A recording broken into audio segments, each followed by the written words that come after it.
Hello everyone, আমি জয়ন্তী। আমার নতুন একটি ব্লগে তোমাদের অনেক অনেক ওয়েলকাম। আশা করি তোমরা সবাই খুব খুব ভালো আছো, আর আমিও খুব ভালো আছি। তো আজ হচ্ছে গিয়ে শুক্রবার, আর এখন বাজে দুপুর 12টা। তো এখন থেকে আমি আমার ব্লগটা স্টার্ট করছি। তো তোমরা দেখতে থাকো, আশা করি তোমাদের খুব ভালো লাগবে।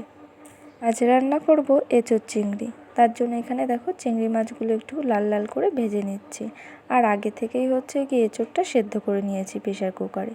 তো সিটিটা বেশি পড়ে গেছে, তার কারণে একটু বেশি সেদ্ধ হয়ে গেছে। আর এঁচোড়ের তরকারিটা আমি সেরকম একটা ভালো রান্না করতে পারি না, মাই বেশি ভালো রান্না করতে পারে। তার জন্য কিন্তু কদিন ধরে একটু এঁচোড়ের তরকারি রান্না করে করে শিখছে, যাতে করে একটু ভালো করে রান্না করতে পারি। এই নিয়ে হচ্ছে সেকেন্ড টাইম এঁচোড়ের তরকারি রান্না করছি। মানে এর আগে করেছিলাম, তো সেরকম একটা ভালো হয়নি। তো আজকে ভাবলাম যে আরেকবার করে দেখি। তো করতে করতেই তো ভালো হয়। তারপরে ভাবলাম যে আজকে একটু করে দেখি কীরকম হয়।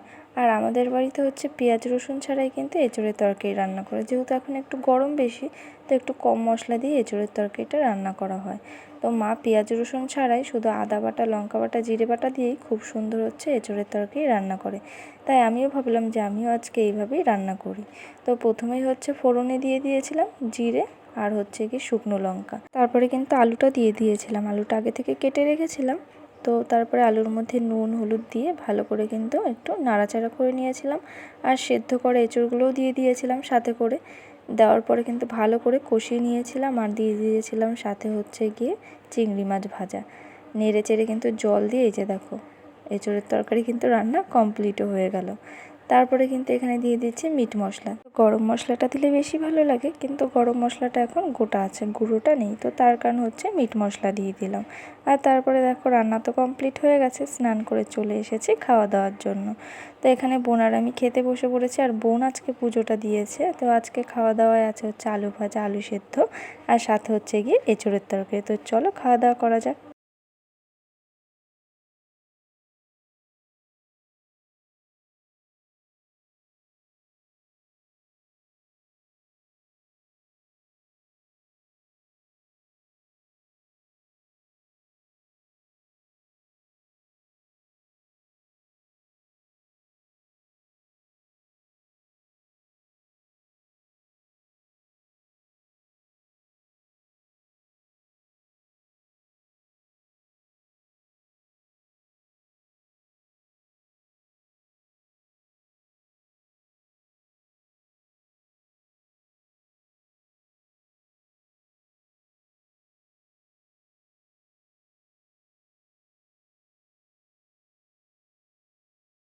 যাই হোক, সন্ধে দেওয়া তো কমপ্লিট হয়ে গেছে।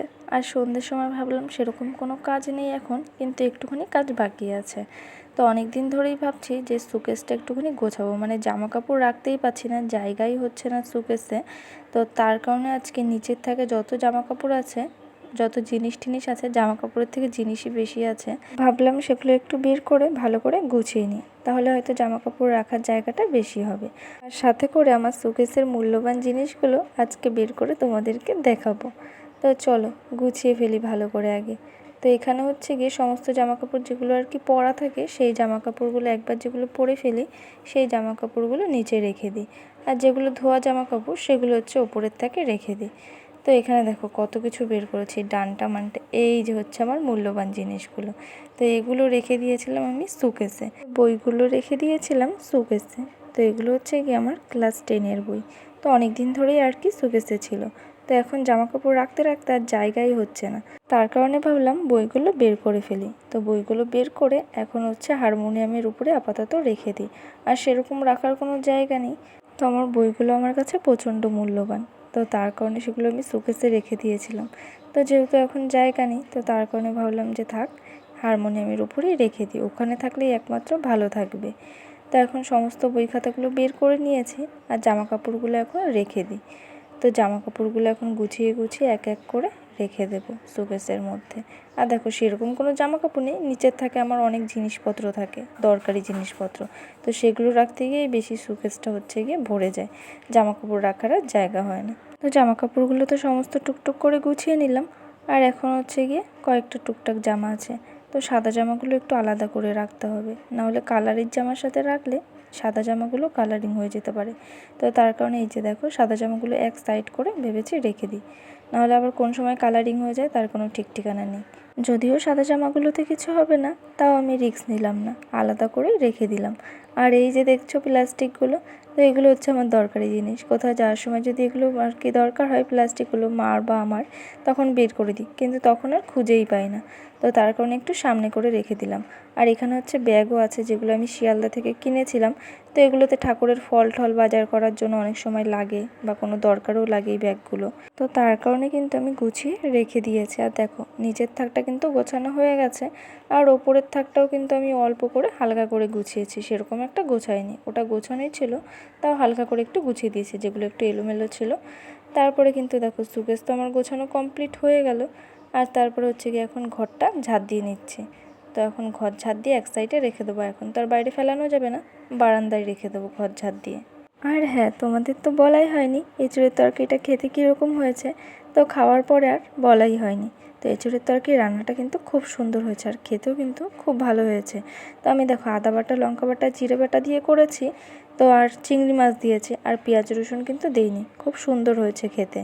তো নর্মালভাবে মার মতন করে করেছি, শুধু একটু গলে গেছে এই আর কি। তাছাড়া কিন্তু খুব ভালো হয়েছে, মানে এঁচোড়টা সিদ্ধটা বেশি হয়ে গেছে। তাছাড়া কিন্তু খেতে বেশ ভালোই হয়েছে। তো যাই হোক, তারপরে কিন্তু ঘর ঝাড় দেওয়া কমপ্লিট হয়ে গেছে। আর এখানে হচ্ছে লঙ্কার বোটাগুলো একটু ছাড়িয়ে দিলাম, মা বললে এগুলো একটু ছাড়িয়ে দে, তো এগুলো একটু ছাড়িয়ে দিলাম। তো চলো আজকের ব্লগটা এখানেই শেষ করছি। তো ব্লগটি যদি ভালো লেগে থাকে লাইক, কমেন্ট, শেয়ার আর সাবস্ক্রাইব করে দিও। নতুন একটি ভিডিওতে আবার তোমাদের সাথে দেখা হচ্ছে। টাটা।